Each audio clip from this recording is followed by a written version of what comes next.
Good afternoon, ladies and gentlemen. My name is Nguyễn Thị Thu Hiền. I'm from Ministry of Finance of Vietnam. In this session, we have listened to many excellent speeches from representatives of Cambodia, Laos, Philippines, and Timor-Leste on the topic lesson learned from fiscal stimulus during COVID-19. What policies work better than others? And now I would like to present the lesson learned from Vietnam. My presentation is divided into three parts. First, socioeconomic contact and COVID-19 pandemic impacts.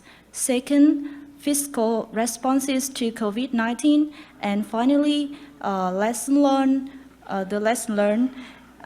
Let's move to the first part, socioeconomic contact and COVID-19 pandemic impacts.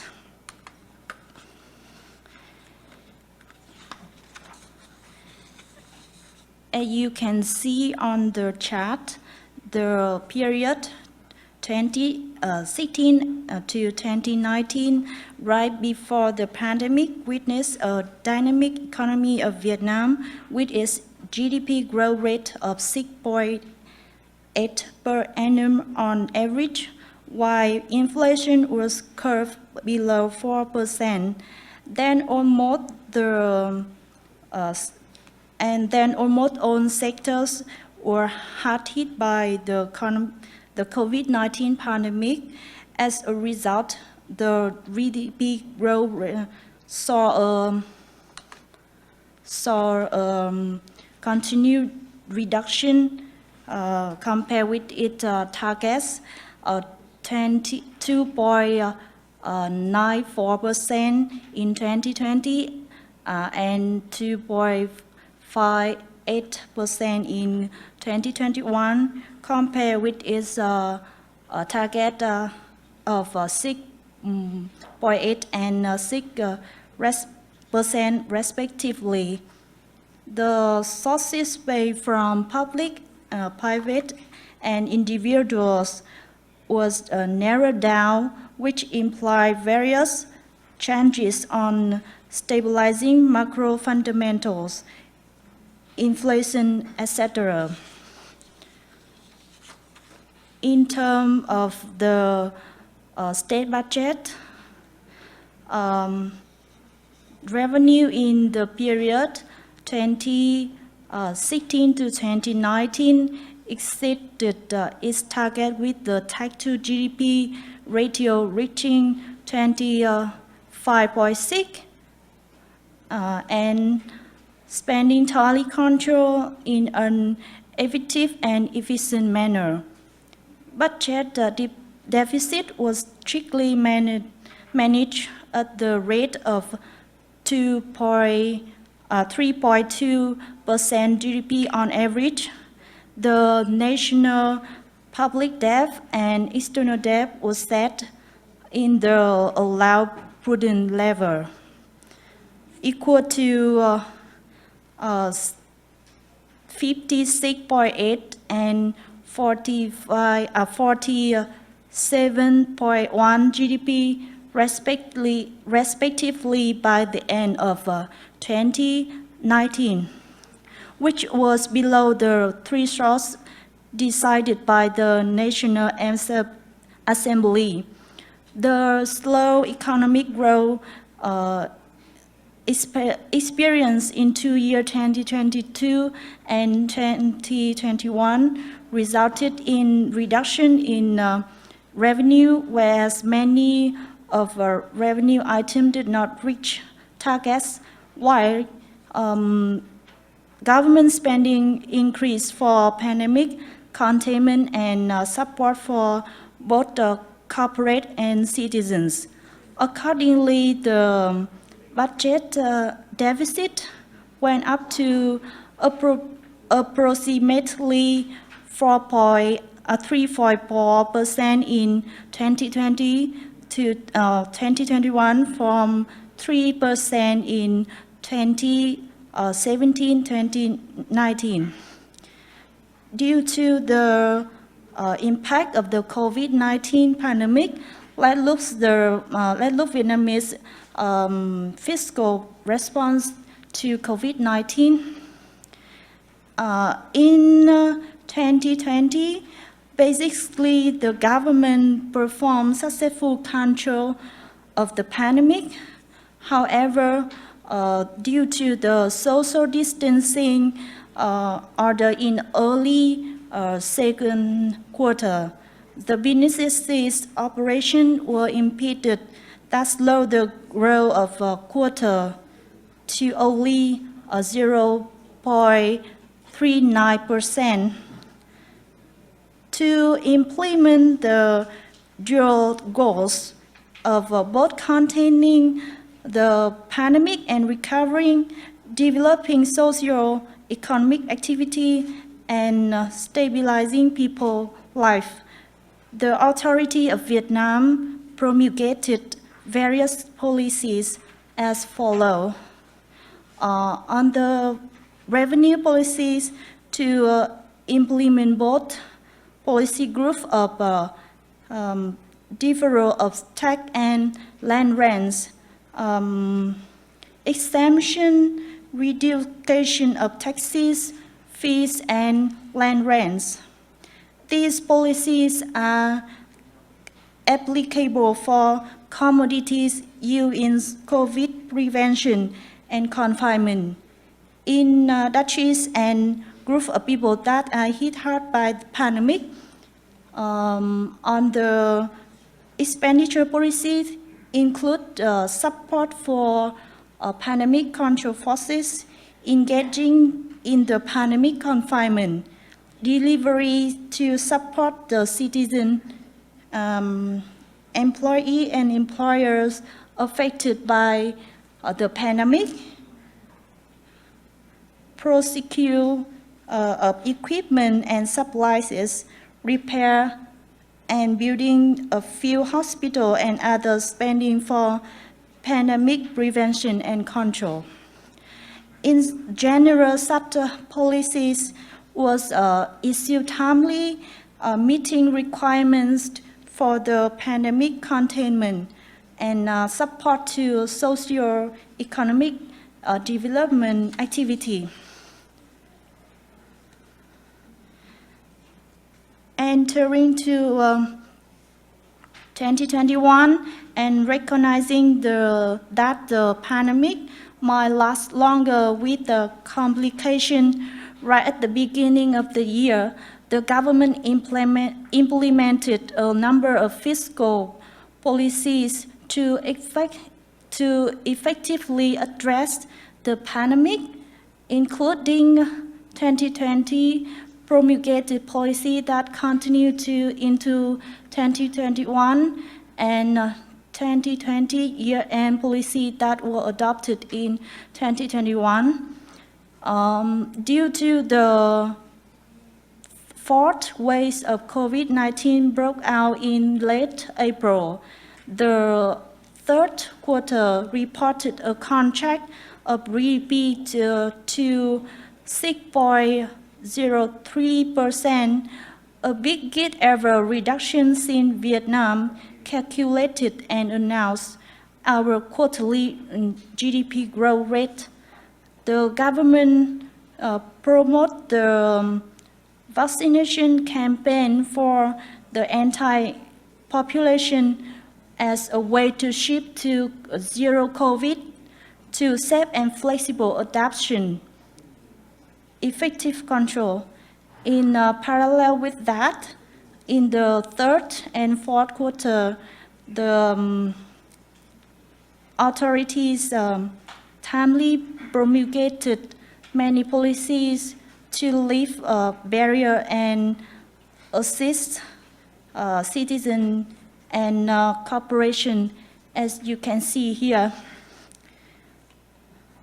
In general, there are similarities between the fiscal policy of 2021 and 2022. However, the outcomes are slightly different. As you can see, there are not substantial difference in result of revenue policy between two years, but we can see such a difference in the expenditure policy, especially on pandemic control spending.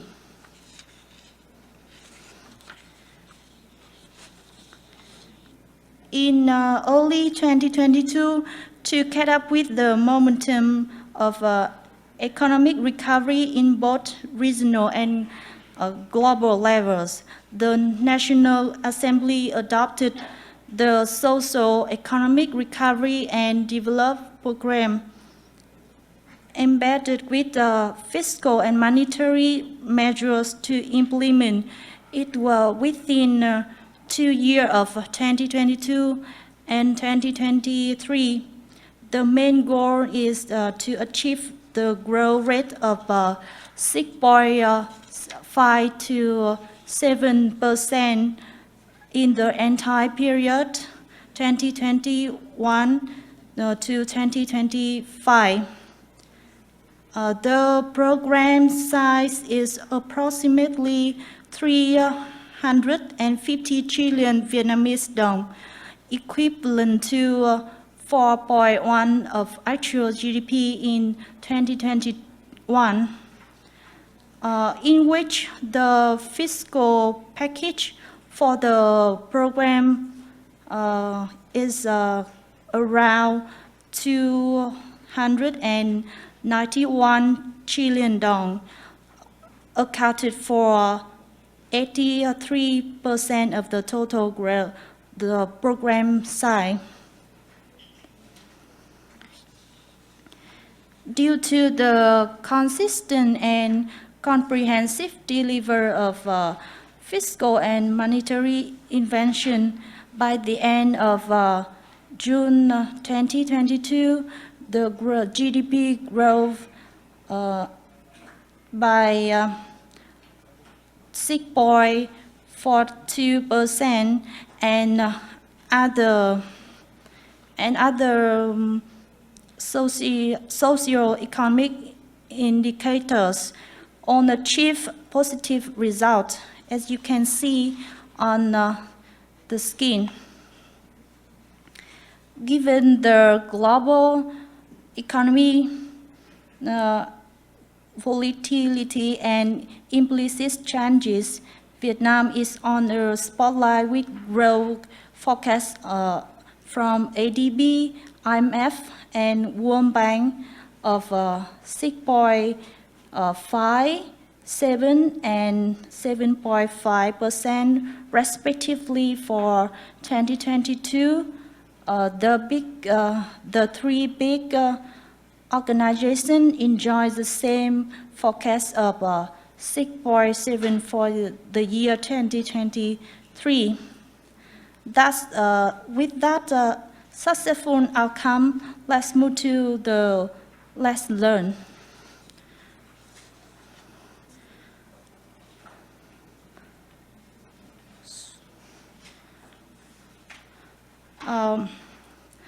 First, I would like to review the policy implementation outcomes. The strengths are focus and prioritize resources for pandemic control and prevention action, hence mitigating the impacts, and timely promulgated policy and action, contributing to resolving problem and suffering by affected citizens and businesses. Work policies being implemented timely and rapidly. On the other hand, the weaknesses are the small size and limited resources, leading to low level of support. The local government face changes in targeting and delivering payment, particularly with migrant workers that are difficult to information management, monitoring and payment. Low rate of disbursement in several policies in tax reduction and tax payment deferment. Most policies tend to address short-term distress of citizens and businesses. Not many policies to address the demand side and support for the development of domestic market and supply chain. From the above assessment, our lesson learned are firstly, timely analysis and forecasting of situation and pandemic developments on business operation and people's lives for proactive and timely promulgation of relevant policies to address their difficulty and facilitate production recovery. The second is sizing of the packages to be aligned with the resources, availability and affordability. As increase in spending may impact the fiscal balance and public debt, it is necessary to align the size support policy with the pre-COVID fiscal position of the country. Though enjoying good fiscal position can maintain high level of fiscal stimulus owing to low cost of government bond issue. On the other hand, countries that suffer from bad position suffer from fiscal pressure and high cost of bond issue. Accordingly, their support to businesses against the pandemic is limited, leading to the narrow down of sizing. About the fiscal policy instruments, on the revenue side, the effectiveness of reducing direct taxes for firms affected by COVID is limited due to their low profitability. As a result, it is necessary to diversify revenue policies, extending to both direct and indirect taxation to maximize the government's support. On the expenditure side, give a priority for mitigating the pandemic impact via increasing spending for healthcare to meet own requirements when needed, assuming available resources for mass vaccination program, support groups of citizen employers that are hardest hit by COVID, expand the public investment expenditure, expand the public investment spending to contribute to drive the economic development. Next, there is a need for a strong and flexible coordination between fiscal and monetary policy, combining other interventions. Finally, determination in execution strengthen coordination, timely reporting and recommendation to address bottlenecks, communication to build consensus. And that brings me to the end of my presentation. Thank you for listening.